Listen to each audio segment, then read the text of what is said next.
Acara ini dipersembahkan oleh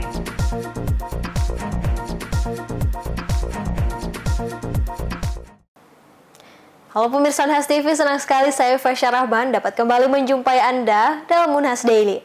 Dalam beberapa menit ke depan kami akan menyajikan berita-berita terpercaya hanya untuk Anda.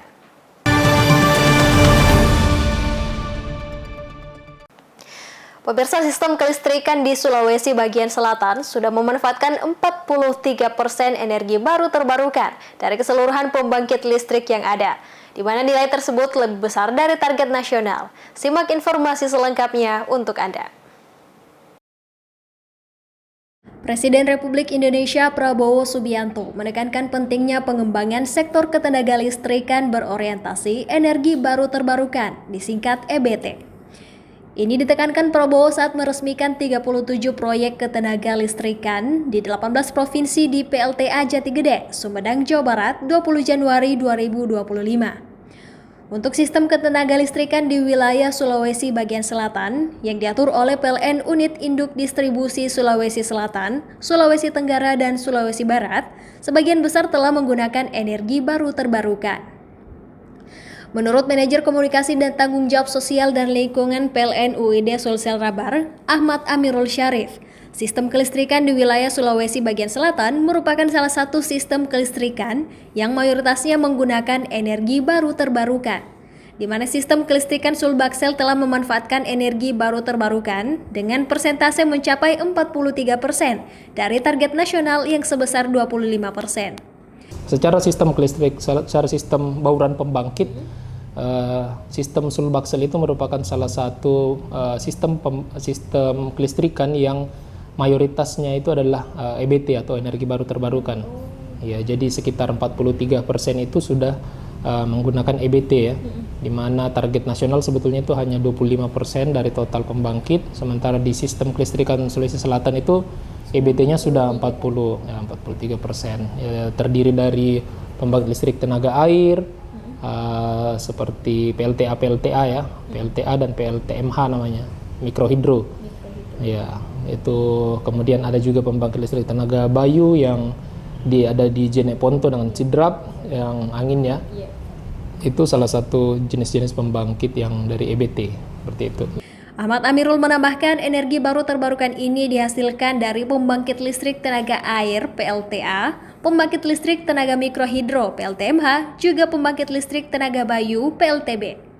Energi baru terbarukan merupakan sumber energi yang berasal dari alam dan dapat diperbaharui secara berkelanjutan, di mana energi baru terbarukan sering disebut sebagai energi hijau, menjadi alternatif dari energi fosil yang memiliki dampak negatif bagi lingkungan.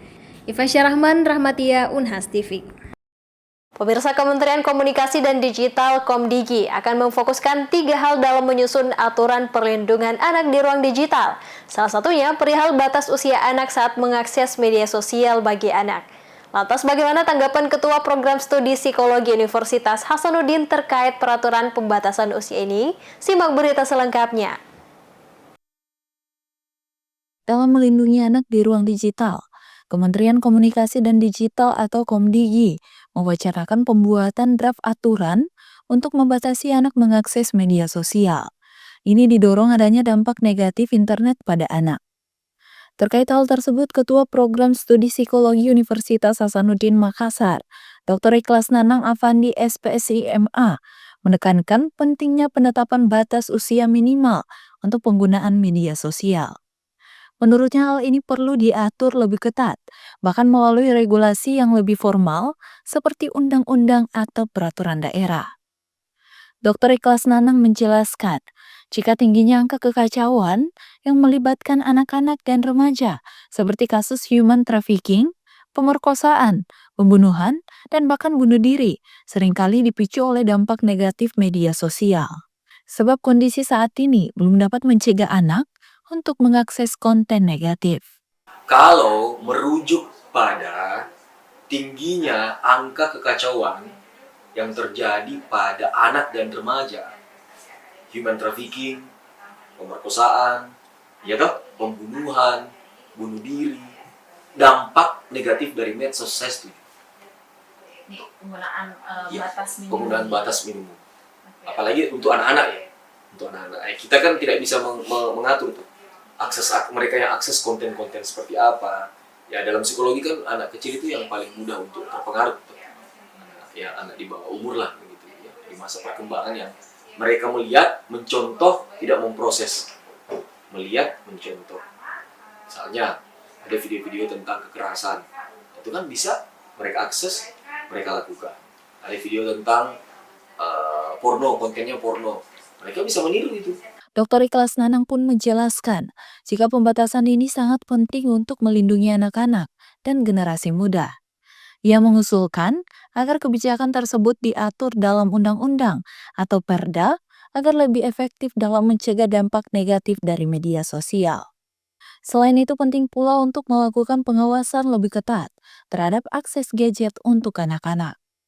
Ia sangat mendukung jika ada aturan yang menindak orang tua yang memberikan gadget kepada anak mereka tanpa pengawasan. Orang tua misalnya dihukum kalau kedapatan memberikan anaknya gadget. Saya setuju sekali. Harusnya begitu. Karena konten kita batasi tapi akses tidak kita batasi. Tools, hardware kita tidak batasi, nggak ada gunanya juga. Jadi penggunaan software dibatasi, hardware juga dibatasi. Bagus itu kalau misalnya ada aturan bahwa di tempat umum misalnya ada orang tua yang kedapatan memberikan gadget kepada anaknya itu dihukum. Ini bagus itu. Harus begitu. Penting. Dr. Ikhlas menyebut media sosial memiliki kemiripan dengan membaca buku. Hanya saja kini beralih platform. Apa yang dilihat dan dipelajari di medsos akan sangat mempengaruhi perilaku anak-anak. Dengan semakin banyaknya bukti yang menunjukkan dampak buruk dari media sosial terhadap perkembangan psikologi anak, sudah saatnya kebijakan yang lebih ketat diterapkan.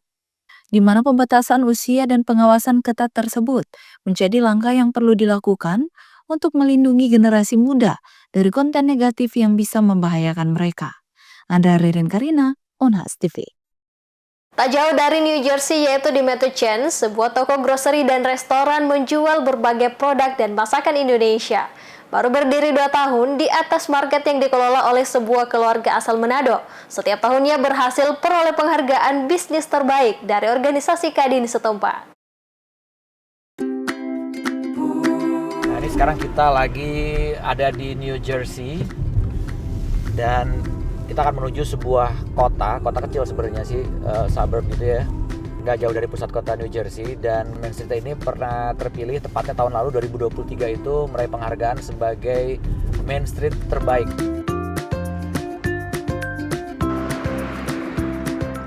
Jalan menelusuri Main Street Metuchen di New Jersey ini tiba-tiba ketemu sama sebuah toko yang langsung kita melihat bendera merah putih dan nggak sabar ingin masuk ke dalamnya. Ini adalah toko milik keluarga Indonesia yang ada di Metuchen ini, namanya Ditas Market.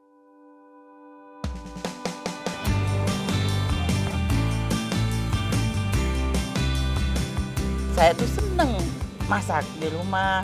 Di rumah kalau saya lagi itu saya jualan dari rumah. Open order di Facebook itu saya masukin makanan saya. Dari rumah mungkin suami tuh sempat kerja juga di company. Saya pikir ngapain, ini kan kita punya talenta. Iya. Suami lihat, oke, kalau gitu buka aja usaha.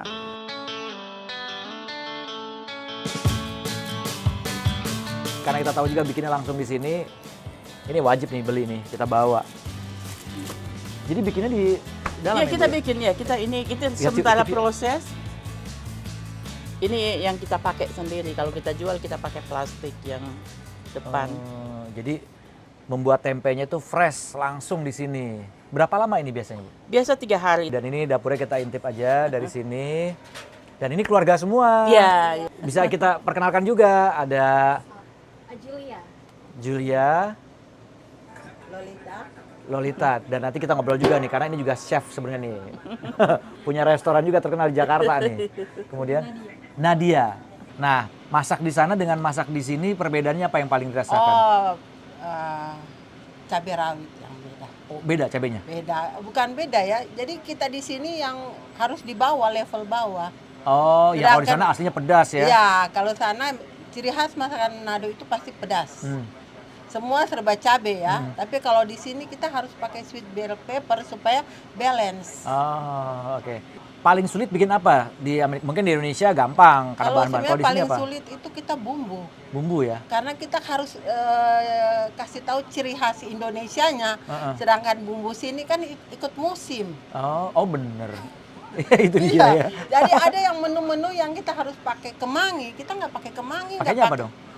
Ya kita pakai daun bawang aja. Oh. Dan kita harus ada daun kunyit, sedangkan daun kunyit sama daun jeruk itu di sini nggak ada. Kita harus kirim dari Indonesia. I'm here quite often.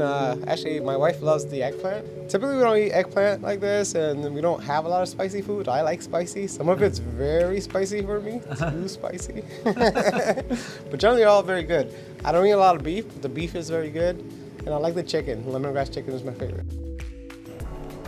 Wah, Ya. luar biasa. Baru buka 2 tahun, Ya ini kita langsung juga dapat penghargaan setiap tahunnya. ini loh. kita dapat Bangga ini.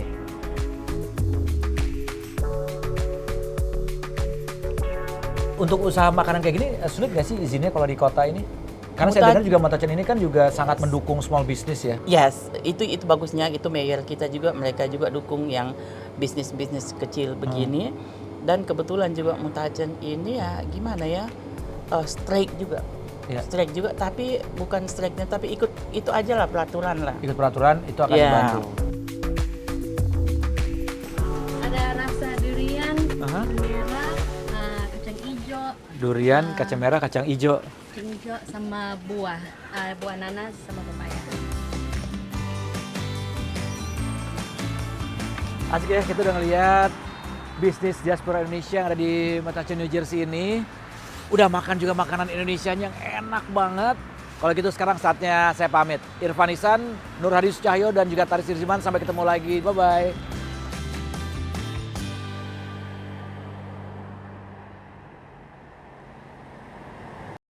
Pemirsa, informasi tadi sekaligus menutup perjumpaan kita hari ini. Jangan lupa untuk tersaksikan Unhas Daily hanya di Unhas TV. Saya Fasya Rahman mewakili kurang bertugas. Pamit undur diri dan sampai jumpa.